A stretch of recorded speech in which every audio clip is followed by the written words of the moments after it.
Hello, ladies and gentlemen. I am Julian Cannon. Today I'm with Kjersti Long as she has a new single that's coming out, and we're going to talk about everything with that along with her favorite taste in music. How are you doing today? I'm doing fine. How are you? Still good, still good. And it's New York, so I'm just trying to ignore all the news. So what brings not what brings, but how have you been holding up since this pandemic started? I've been doing pretty good. The pandemic has given me the time to practice a lot of my music and do better with my piano practice and a bunch of other fun stuff. So yeah. Yeah, I saw your piano videos on your Instagram, and it caught my interest, and I wanted to ask you, when did you start playing the piano? Actually, I just started like a couple months ago. I haven't been doing it for a while. Oh, so you started a few months ago. I thought you had it for years, but it seems like you're a natural. Thank you. Yeah, I try to practice a lot. I'm okay with the chords, but when it comes to like looking at sheets of music, and it's like I don't know what I'm doing, but I'm practicing. How did your parents react when you first started playing the piano? My dad actually was the one who he tried to get me to play the guitar first, but like the finger strength you need to play the guitar, like it's painful. It's a painful instrument to play. Oh my God. And I didn't have the strength, so I was like, I can't do that. So then he showed me the piano. And so yeah, my parents really enjoy my music and it makes me happy. Speaking about music, you have your new single that's coming soon, Not Your Princess. Yeah. Tell me about that along with the production and what went with the thought process of creating the lyrics.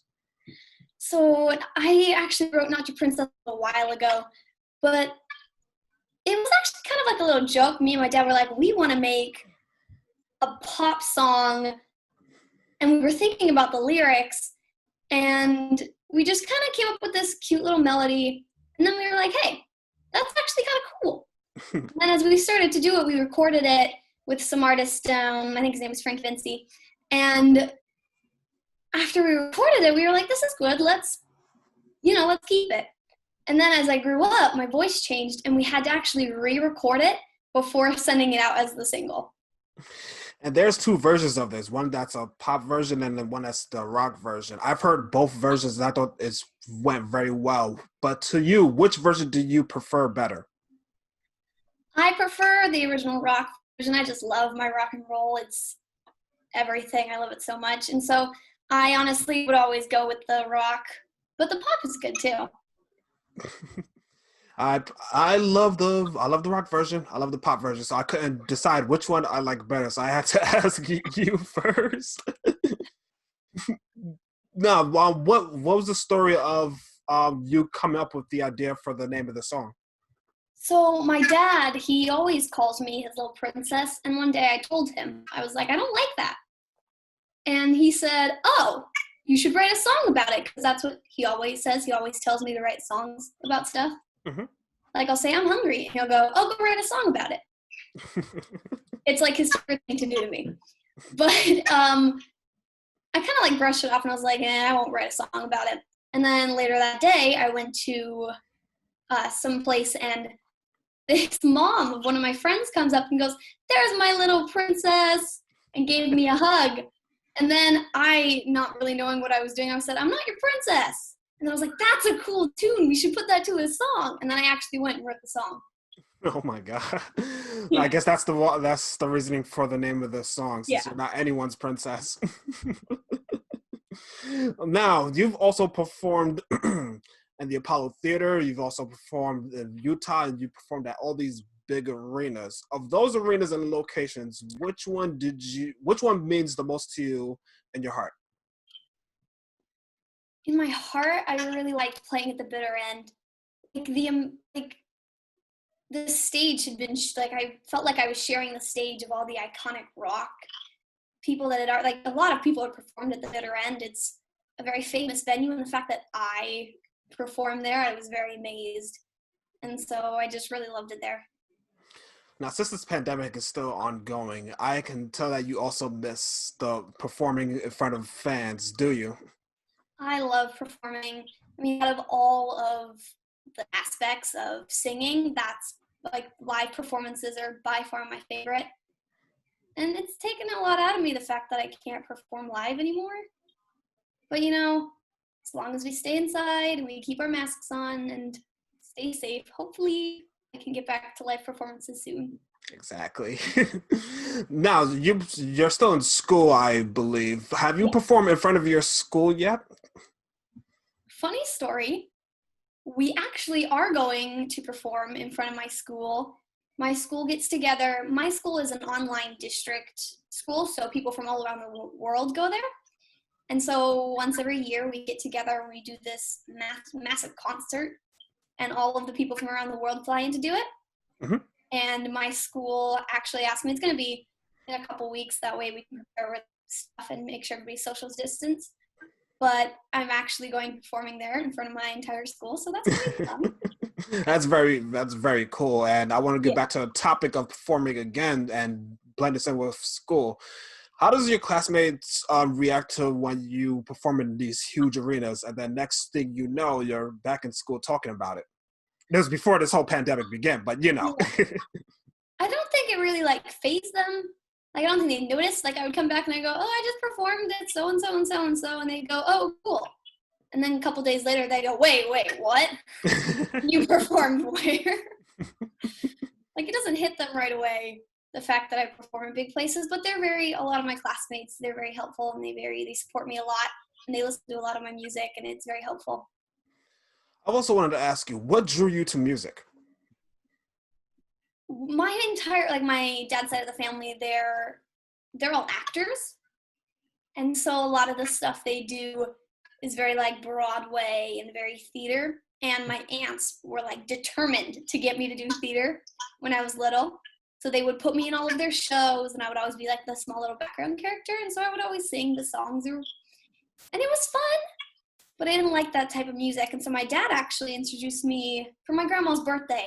I sang a song for her. And it was her favorite rock band from the 80s. And I really liked the type of music. And so ever since then, I was just very into rock and roll. And I just always loved singing. Some of my rock bands include Rage Against the Machine, Guns N' Roses, and Aerosmith, and too many to list. What are some of your favorite bands and rock acts? I love Heart. The band Heart is my absolute favorite. They're so amazing. I've actually been to a couple of their live reunion concerts that they do. I've seen them. I've seen Ann Wilson. She did a concert a couple years back. I just love them so much. And I like to cover a lot of their songs. Their songs are so much fun to cover. I also love Pat Benatar. She's amazing too. Oh yeah, she is. And since you brought up the fact that you cover songs, what are some of the songs that you covered? I cover They're Alone. I do a little acoustic version of They're Alone. My favorite song of theirs to do is Barracuda. Such a fun, especially with the entire band gets into it, and it's just so much fun to rock out with. And then there's the Pat Benatar song, Love's a Battlefield. We love to do that one. My dad loves to play that one on his acoustic guitar. Yeah, it's fun to do.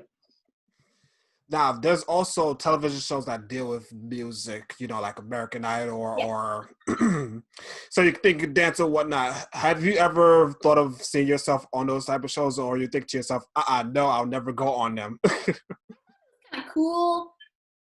But I think we've even tried out for a couple of them, but it wasn't I want that's my goal in life. It was just kind of that'd be cool. American Idol.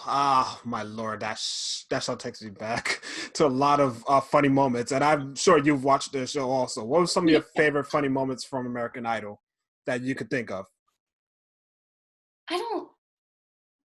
I haven't seen a lot of the American Idol stuff. I know that a lot of the time the judges in all of these big shows, they always bitch a lot, and it's funny watching them in between the different acts, the way that they respond to each other and just the way that they act. I think that's the funniest. Now, who would you like to work with in the future? Who would I like to work with in the future? I think it would be really fun to do a collaboration with just any major rock singer, just something, I don't know, it's just been my dream just to be able to even be remotely close to a rock, so someone famous. I think that'd be awesome just to do something like a fun collaboration. That would be cool. In fact, there are some people I still would love to work with that I never have worked with, so I could totally see the comparison. But outside of music, what are some things you love to do in your own time? I do a lot of horseback riding, and I go to the stable almost every single day. I actually work there too. Hmm. It's it's my like second home. I love it so much. Like all the animals and like it makes me feel good. I read a lot. My dad makes jokes to a lot of people that all I ever do is sing, and then once I get off stage, I read, and that's about all I do in life. No, since you bring up horseback riding, because I also love horseback riding. I haven't done it for the last few years or so, but do you have a personal horse that is your favorite over there? Um, I actually loan a horse. His name's Dusty. That's I ride the him every time I go there. He's the cutest. His attitude, he's very sassy. He likes to eat anything. You bring anything near his face, whether it's leather, whether it's a sock, like he'll eat it. And then you can't get it out, like you can't get it out of his mouth. He's a pain sometimes. Like when he doesn't want to do anything, he doesn't want to do something, and you can't make him do it. But he's the cute. Yeah. My final question for you: if this single were to be made into a music video, how would you visualize what it would look like? We actually do have a music video, and it's going to be coming out anytime, like any Oh day. wow! Yeah, I've heard the single. I didn't see the video yet. it's almost out. It's coming out in a couple days, I think. But we actually based the music video around all my favorite hobbies. So in the music video, there are horses. It's mostly filmed at a horse farm that we have down the street from us. And also, it's got a fun little story to it. Once it comes out, I cannot wait to see it, and thank you so much for your time today. I cannot wait to see the video, and I hope you stay safe and you are doing well over there. thank you so much for having me. This was so fun.